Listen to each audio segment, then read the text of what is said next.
Hey guys, I'm back here with a little update. This is part 2 of my build.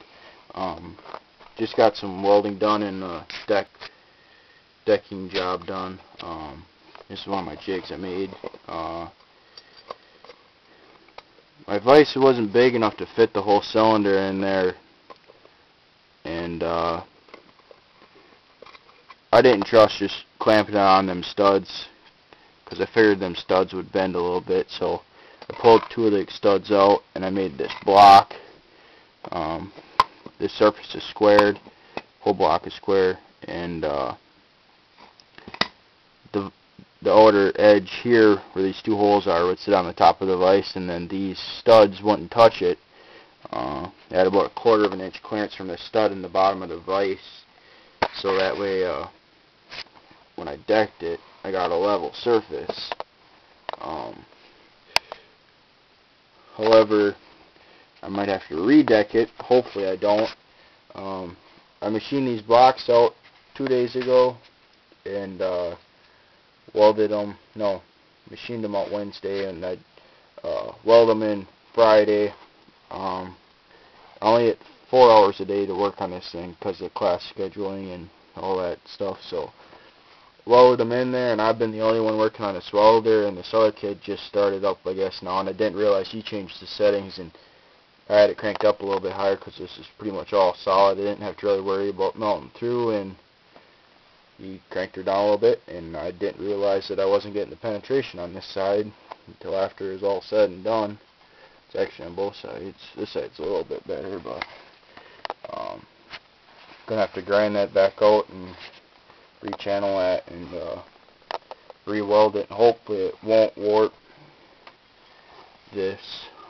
Just take my time, but that's one problem I just realized after I did it, and I didn't have time to go back and do it that day. One of my questions on my other video was welding in these ports. Been told that you can go ahead and do it. I just want to get this thing running. I want to hear this thing run and run it for like a week straight before I go and tear it apart again and send it off to get ported. 'Cause I just don't want to dump money into this and lose it. Right now I've got absolutely nothing. I pretty much got this cylinder for free. It's pretty much how it is. Don't have any expenses into it, so I just want to hear it run before I go in and have a port welder weld that stuff up and give me a port job. Another problem I ran into is I noticed that on a 250R, the coolant, instead of running in the front on the Polaris, it runs in the rear, and I totally forgot about that. So I've been thinking of maybe turning this, since it's just pressed in there, to about a 45-degree angle, and then having a spigot made to attach onto the OEM Honda clutch cover and angle it up. It'll come up, then go 90 and run the small hose. I've seen some guys bore some holes in the back over here and fill that in, but I'd really rather not do that because it's just a lot more time and things I'd have to do. Another thing I thought of now is this exhaust angle. On the 250R, it's more 45-ish. This is pretty square. On the Polaris, when the cylinder sits on the Polaris, it's more angled that already. On the 250Rs, I've noticed that they're not as drastic of an angle. I've been thinking I'm probably going to have to machine or make an exhaust flange for this and give it the angle I need, so that way this plate would be flush, and then the pipe would have to be kind of 45, so I'd follow it down and mount up to the exhaust like it would.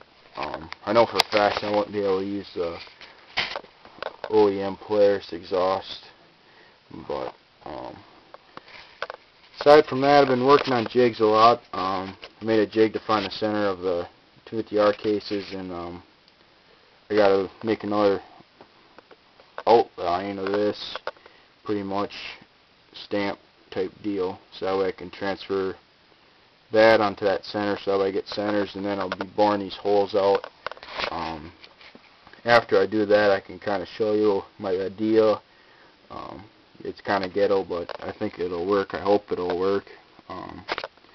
But here you go, part 2. Really upset that them welds didn't set in there like they did, but oh well. Here you go. Thanks a lot. Bye.